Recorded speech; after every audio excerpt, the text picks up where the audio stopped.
I say what if a lot. It sounds corny and it sounds weak, but it's true. I was like, man, what story would it be if my fucking fat, dumb, lying to be friends with people, insecure ass can overcome this shit?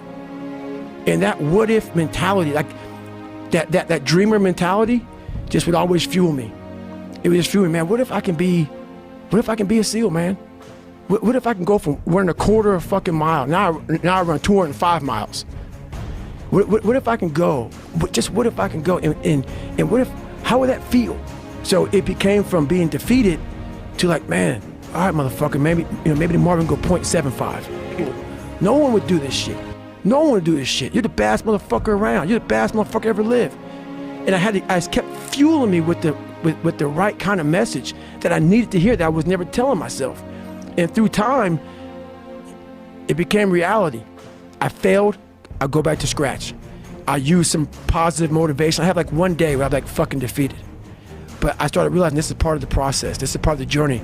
I had to realize this is part of my process versus just saying, like I used to, I'm just not good enough. If I'm not good enough, we always say that shit. I'm just not good enough, and then we try something else. I'm gonna fucking make myself good enough. I know what's on the back end of fucking quitting. It's a lifetime of thinking about why the fuck did I do that? And I ain't fucking doing that no more. Like, man, all right, motherfucker, maybe tomorrow we can go 0.75. It just became this different mindset. I turned negatives into positives.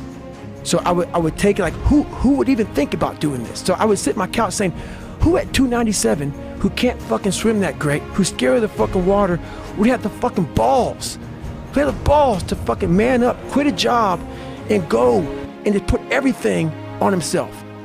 So it's how I started talking to myself and putting myself in a whole different category, and that would fuel me the next day, and I just kept using that as fuel. No one would do this shit. No one would do this shit. You're the baddest motherfucker around. You're the baddest motherfucker ever lived. And I just kept fueling me with the right kind of message that I needed to hear that I was never telling myself. And through time, it became reality. What if you can surpass all of these motherfuckers? What if everybody who was fucking way up here started up here, and you started with no legs. You had to grow fucking legs to even start walking, and then crawling, and then running, and then you start passing people with all this given to them. I had to use all this negative shit that was making me weak and horrible as a person. I had to use this as the power that now fueled me. I had to flip it on its head and say, hold up, this might be exactly what I need. The darkness is exactly what I need. It's how you look at your situation. How are you gonna feel, man, when you accomplish this